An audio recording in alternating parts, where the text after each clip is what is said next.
Howdy y'all, welcome back to another episode of JC Outdoors, y'all. Today we're going to be discussing the ins and outs all the way through complete and utter breakdown of this little mama jamma right here, spinnerbaits. This is all just me, what I would do, what I throw it on to give you guys a breakdown and at least give you an idea, a starting place on where to start, you know what I mean? First we're going to be discussing the rod. I throw all my spinnerbaits on a medium heavy. Pretty much that's all I use. 75% of the spinnerbaits time I'm fishing a spinnerbait, I'm fishing on medium heavy. I do that because it got the backbone to set the hook into its fish's mouth, but it also got the sensitive tip if you get a fast section tip. But one thing I would not recommend doing is throwing a little guy like a 3/16 ounce spinnerbait on a bait caster. You will have more backlashes than you know what to do with. Take a lesson for some dummy that done it. Don't throw this on a bait caster.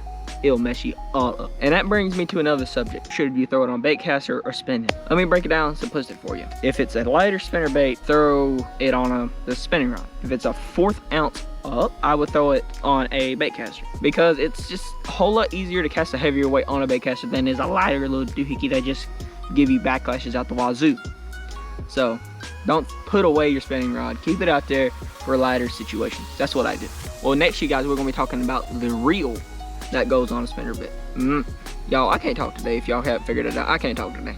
Next, we're gonna be talking about the reel that goes on the rod. All right, this can vary. This depends on the size of the spinnerbait for most people. I fish everything on a 6:4 1 gear ratio. I actually got a 6:3 to 1 coming in the mail. I would throw it in like little mid-range. I wouldn't throw it personally on a 7:1, nothing like that. That seems just too fast for me. It may work for a lighter one, but for a more all around, I would throw it on a 6:3 or 6:4, that kind of mid-range where you can cover all spinnerbaits. You could throw a big girthy boy like this guy, which is a 1/2 ounce, and you also throw a 1/4 ounce on the same one. You just got to go faster with this one, slower with this one. All you have to do is change your reel speed. You know what I'm saying? So okay, now we got the reel out of the way. Let's talk about the line. Line is obviously very important, but what poundage of line to throw? That is the real question. I think it entirely involves your area. If you got an area with a lot of slop that has a lot of grass, a lot of lily pads, and a lot of thick cover, I would probably throw fluorocarbon wise. If you're throwing spinnerbaits, I would throw a 15, 17 pound maybe. I would personally probably throw 15, but if you want a little bit more beefier line, I would go to 17. I wouldn't go no higher than that, okay? But around here, which is just basically a lot of stumps and not a lot of grass, I vary between a 10-pound fluorocarbon and 12-pound fluorocarbon. If you don't trust fluorocarbon, which I did in the past, I would throw it on straight 10-pound mono. It works good. It's not as sensitive as fluorocarbon is, but it will get the job done. I caught a bunch of fish on mono. So for all you guys that don't trust mono, I would throw it on 10 to 12 pound. And you can fish anything in North Carolina pretty much. That's what I do. Okay, we got the rod, we got the reel, we got the line. Now we're gonna talk about the depth of what depth do we fish each spinnerbait. I about hooked myself in the crotch, y'all seen it? Okay guys, this is a 3/16, 4th, 3/8, and a 1/2 ounce. Okay, this guy, the 3/16, I would say throw it in on 3 to 4 foot of water. Okay, next one is a 1/4 ounce. I would throw this in 4 foot of water, maybe 6 you can get away with if you slow roll it. That's where I would throw this guy. And 3/8 ounce, 6, 8 foot of water, maybe 9, 10, depending if you slow roll it or not.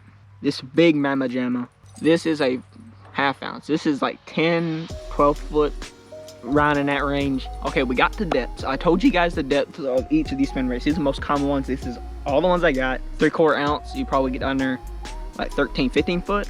Which I don't got none of those. But if you throw in an ounce, you can get down there 20s and all them very, very deep stuff. I would throw an ounce, if not more. I don't know how big they of a spinnerbait weight that you can get for sure. So yeah, okay, now they got the depths out of the way. How do you work a spinnerbait? I popped up some clips right here. What you want to do is you just want to basically, with the lighter ones, you want to reel it in a little bit faster. You can reel them a little bit faster because you're a little bit more shallow. You can just, okay, next one is a 1/4 ounce. This is you have to reel those a little bit slower than 3/16 ounce, but it's not enough to notice since it is still a smaller end spinnerbait. Next is a 3/8 ounce, a bigger, more common spinnerbait. 6 to 8 feet, you have to reel those just steady, slow retrieve on a 1/2 ounce. A big boy, the biggest one I got. Okay, the 1/2 ounce, the big mama jamma. You want to reel that nice and slow. Let it get down there to its 8, 10 foot, 12 foot range. You gotta let it nice slowly get down there. It takes a slower speed to let them blade, to get the big old blades a turning. Cause you reel it too fast, it just goes, it ain't doing squat. You throw a 1/2 ounce and nice slow, steady pace, getting down there to 8, 10 foot of water.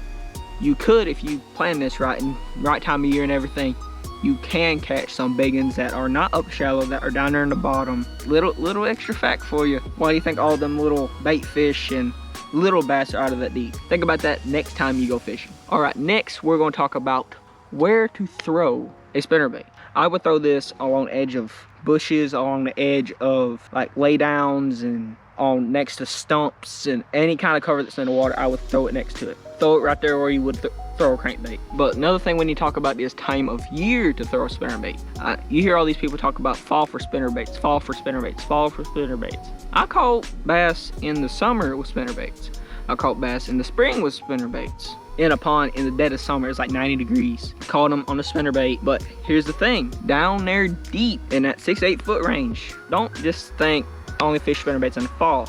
Fish them anytime you would think they will bite a spinnerbait. But think about it, if there's bait in there, brim and shad or shiners or whatever the heck far is in y'all's pond, they'll still bite a spinnerbait. The only thing I would do, personally, is vary on the size of spinnerbait I throw. Unless I want to get down there deep and get down there to that deeper bottom. If you're throwing it just around the pond, throw the size of the bait you see. If you see some big girthy guys, like you see some big girthy ones like this big son of a gun right here, and you want to catch a big one, there you go. But if you want to just have a fun day on the water, throw something like this guy. This guy is a 1/4 ounce spinnerbait. And since it's a smaller profile, you get small ones, you get big ones, you get medium sized ones, you get the whole dang spectrum. Okay, if the bass willing to eat, they'll bite a little one, if they're gonna bite a spinnerbait at all. I hope you guys learned something from me in this video, and I hope you guys enjoyed it. If you want to see more videos like this, let me know in the comments below. Thank you guys so much for watching. Catch you guys in the next one. Peace out, everybody.